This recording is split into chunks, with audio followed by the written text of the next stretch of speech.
Chapter 3, Pigeons in the Sky.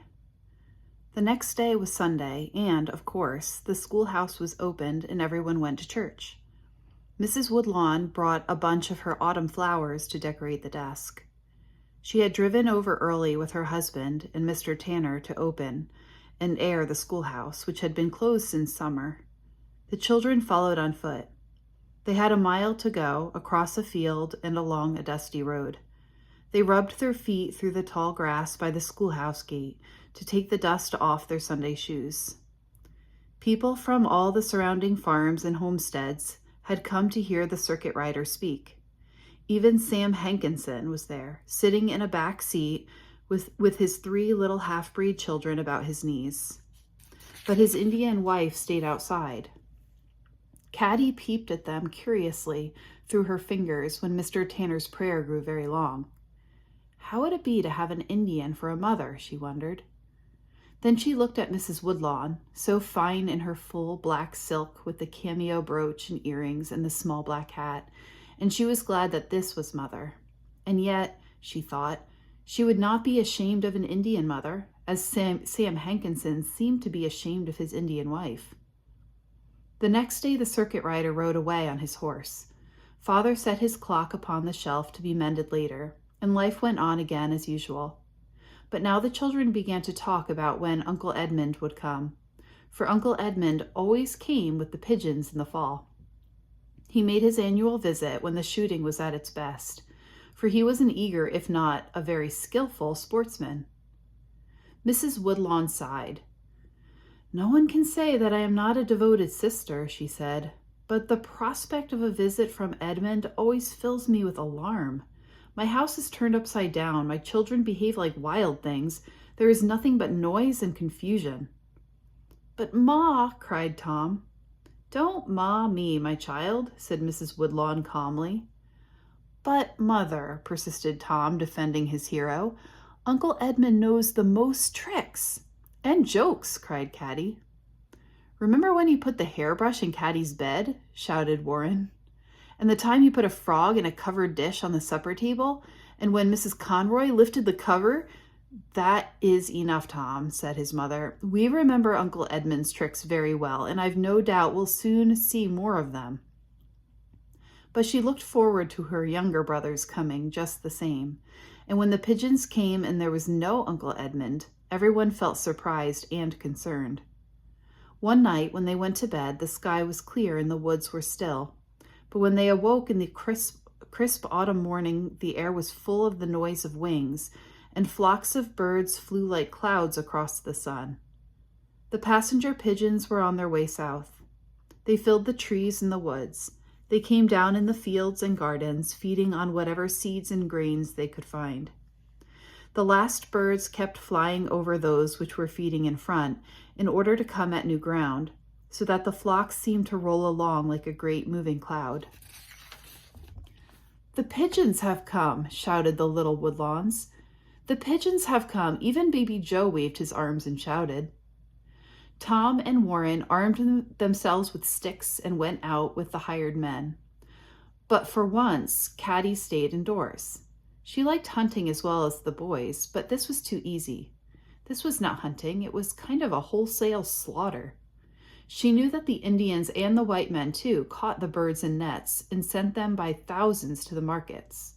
She knew that wherever the beautiful gray birds went, they were harassed and driven away or killed. Something of sadness filled her young heart, as if she knew that they were a doomed race. The pigeons, like the Indians, were fighting a losing battle with the white man.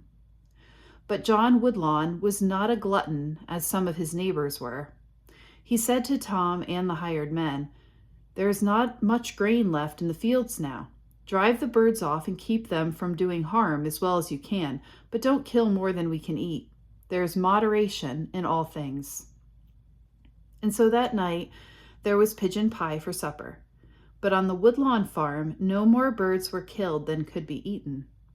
After supper, Robert Ireton, strumming his banjo out by the barn, sang the song that everybody had on his lips at this time of year.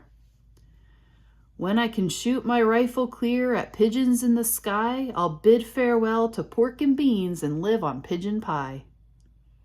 The 3 children huddled around him on the chilly ground, hummed or sang with him, and all about them in the darkness was the rustle and stir of wings. A few days later, the passenger pigeons had disappeared as suddenly as they had come. They had taken up their perilous journey toward the south.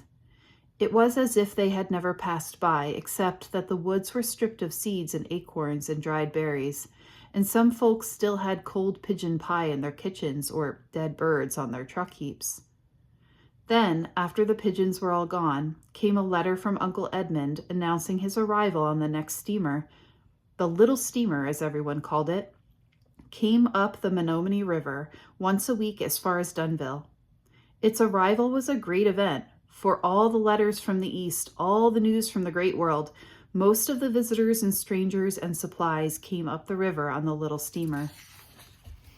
The Woodlawn children begged to be allowed to go and meet Uncle Edmund. "Certainly we can't take all of you," said Mrs. Woodlawn calmly. "I shall let Clara and Tom go because they are the eldest." Tom looked at Caddie and Warren with a superior smile. "Too bad you little children have to stay at home," he said, "but we can't take all of you." "All right for you, Tom," said Caddie, talking like that. She and Warren withdrew. They crossed the barnyard and climbed to the haymow.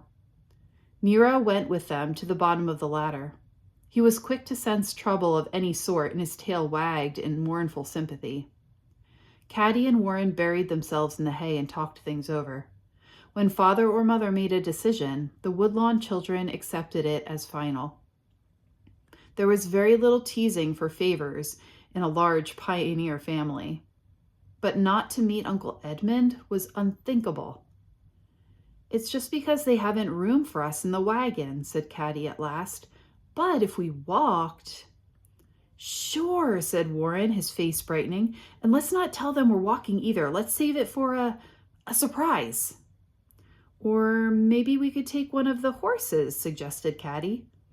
"Pete's the fastest," said Warren. "Better take Betsy.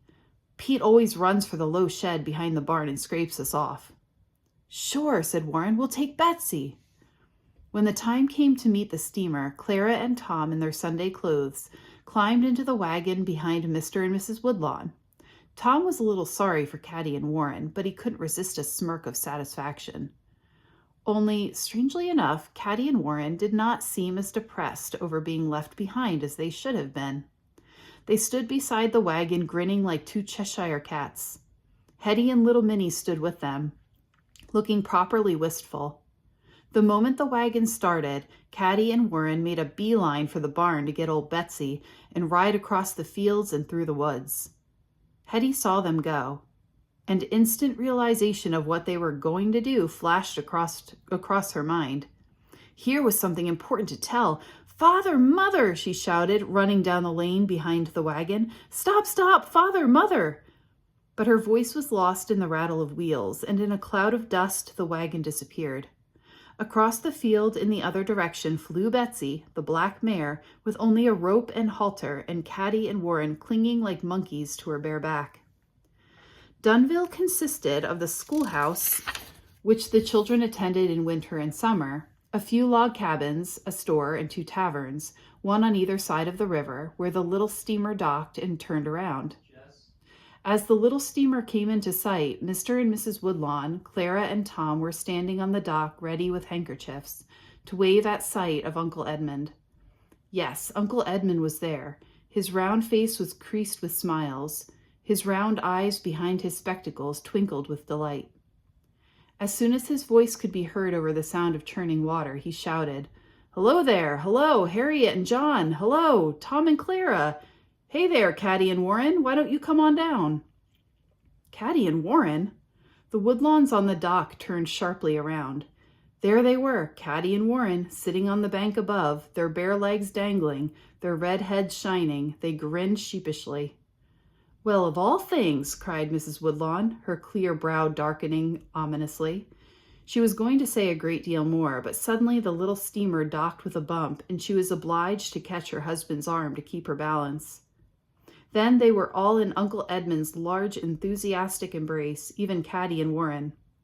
Uncle Edmund was so delighted that they had all come to meet him that nobody could bear to tell him it had not been planned that way.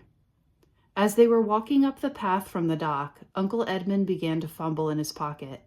"Wait," he said, "I've got a present here for Caddie." Caddie stopped in her tracks, speechless with joy. The others crowded around them. Out of his pocket, Uncle Edmund took a fat little book. Caddie had never felt much need of books, but any sort of present was a rare delight. She took the little book from Uncle Edmund's hand and opened the cover. Whiz! Something long and green flew out at her and fell into the path. Uncle Edmund shouted with laughter, and Caddie laughed too, a little ruefully. She picked up the long green thing which lay in the path. "That's no snake," she said. "It's got a clock spring inside it." "Say, Uncle Edmund," cried Tom, "you ought to know you can't fool Caddie on snakes or clock springs. Try that on Hetty."